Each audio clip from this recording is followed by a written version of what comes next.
She's coming into range now, sir. On screen. Magnify.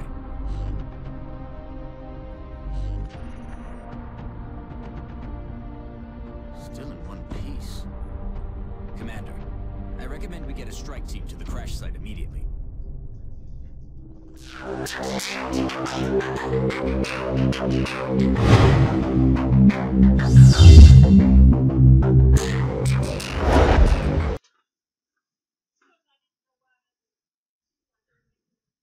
Hey everybody, I'm Corn, and I'm back again, and this time with XCOM.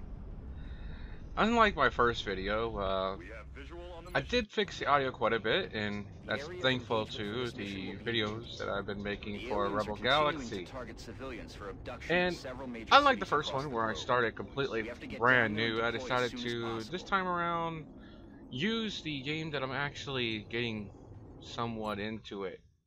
About where I am right now is still like entering mid-game, you could say.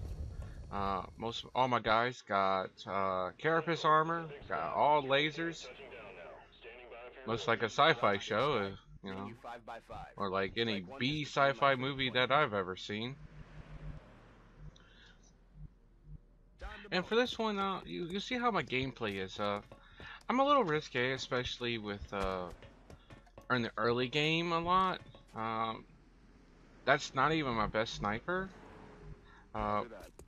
Amazingly, a lot of the extra troops I have for my B team are snipers, and I've been using a more sniper-oriented gameplay. But right now, I've been trying to grind up my non-snipers, my heavies, and my supports. Since that in the Enemy Within, you got to deal with those camouflage units. Oh, and here we go. The whole point of this movie is my first encounter with the alien MECs on this gameplay. And for this guy only being a squatty, he does a pretty good amount of damage. 6 damage on an MEC, not bad. Not bad at all. And for those who have actually never played XCOM, Enemy Within, there's one little trick about the MECs that is annoying, especially for the alien ones. Since the sectoids, that's the gray men, or the UFO conspiracists out there, psychic ability that they do have, they can reinforce their sectoid MEC brethren. Brothers or brethren? Brethren, let's go with that, brethren. Well, they can reinforce them and give them a 7-point shield, I believe. 7 or yeah, no, 6-point shield, I believe, and that negates majority of the damage that they can deal. And it's really, and this right here was a bad decision on my part. Thank God that's all armor. But that extra armor or shielding that they do get, or health, since it all does apply, negates a lot of damage. And let's say it's down to 1 point of shielding, you can hit them with a rocket launch or the most high-powering weapon you can, and it automatically reduces it down to whatever the shielding has. So if it's at 1, you can do 8 points of damage, but it doesn't matter. You're only doing 1 no matter what. Okay.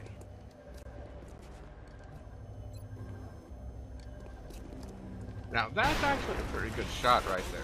Since the scattergun is a laser-based version of the shotgun, for that range, that was staying pretty good. And I am playing on normal difficulty, so it's not too challenging. A lucky miss for my part.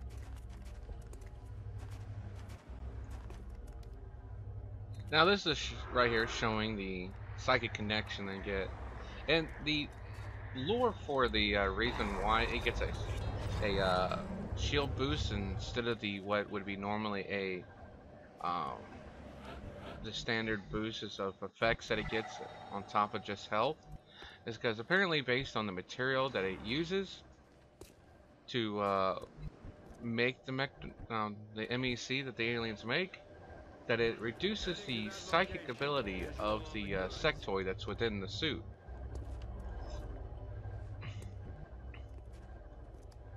Which causes it to lose its own natural abilities, which means that indicates what it would naturally receive from a psychic connection with another sectoid.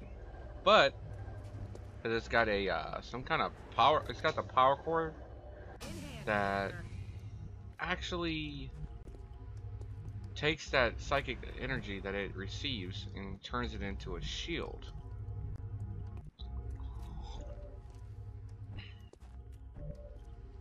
Random tidbit of information, but you know what? One heck of a way to explain it, and it works for me.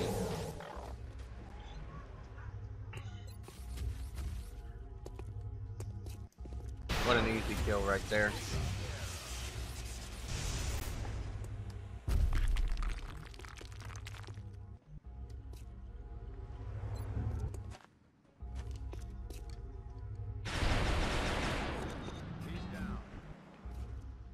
Now, a lot of my heavy gunners have heat ammo, which gives them a 50% increase for damage dealt to mechanical. And that's because since I've already played through this game multiple times, I already expected that I'm going to see a lot of the combat discs, the little droids, and the MECs a bit. That I know to expect them. Because in Enemy Unknown, the heat ammo is kind of like situational. It's you mostly see them at most definitely guaranteed wise at story or plot specific missions for the most part, and they're not that relevant of an enemy, because most of the time I would just fire rockets at them, take them down, and before they have a chance. And that's one thing I do hate about those goddamn discs, is that little area effect blast when they die. I should have thought about that, but I didn't really want to risk that thing getting around, because it does on average about 8 damage a hit, and since it has such a long movement per the two chances it can move, it can easily, especially if it's short range to your own troops, get behind one of them and severely damage them.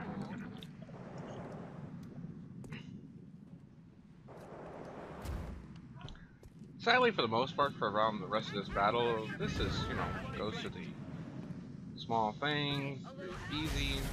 Right here, though, sadly, it got a little touch and go, since I have 2 troops that are suppressed, but with 6 troops, it's not much of an issue.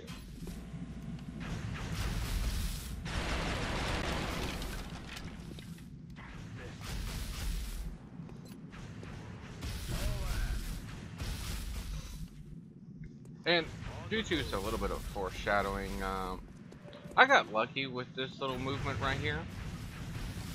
Since it leaves my assault gunner quite exposed. Like, to deal with these 2 enemies left, I really do put myself in a little bit of a situation, which after this mission made me decide to change up my gameplay a little bit. After this, I researched some different type of armor, especially the more unique armor, or that are more focused on mobility. Well, there's really only 2, but the first one you can get, the one that has the grapple hook. After this mission, I do decide to get it, since the situation I'll be in during the next few turns made me realize the need for the ability to quickly change position when height, or when the terrain's height is an issue.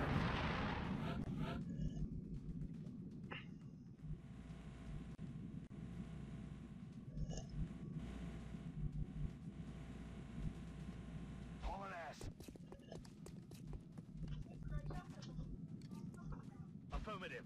Moving out. Solid copy.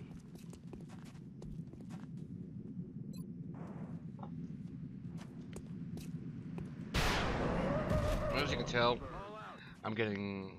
Also, for this one, I went into the part of the options. I chose the angling for what damage bonuses, since I kind of believe that it's a little bit more realistic. That come on, you do have if you have an angle on someone, your chances of hitting them should go up and your damage should go up.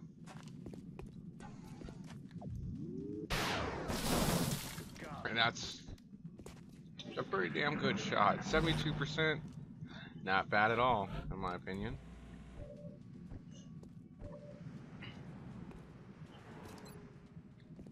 But as you can see right now, it's only one enemy left, but I would have to risk further damage to one of my troops to take him out immediately. Moving to designated position.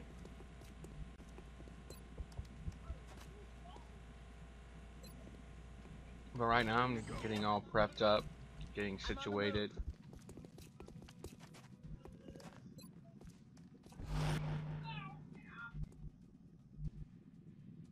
Okay.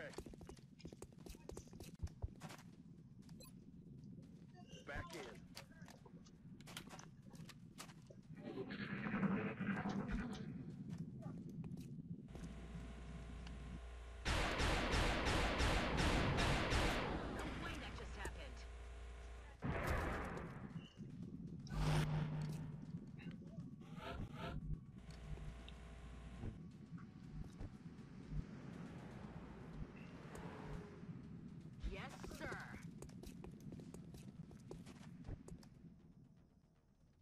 Now, if you notice, I was right here was planning to As you wish. cause a flanking maneuver, keep the Let me reload. one alien focused on these three guys, and Designated position. while two others decided to actually flank.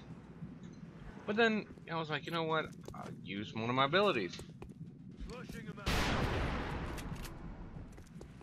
Flush is amazingly useful in those situations when you're close enough, but yet you can't guarantee kill. Alright, that's all for today, folks. And remember, if you liked or disliked this video for any reasons, please let me know in the comment sections. And also, if you would definitely be gracious, also subscribe, so that as any further videos come along, you can see the improvement in the production quality and any tidbits of a game that you have played before or haven't played before. I am planning in a week time to start doing videos on a game that is currently in early access on Steam. It's called Battle Brothers. I'll be starting that next week. So I hope y'all are here for that, and y'all will definitely enjoy it. I'm Corin. I'm signing off.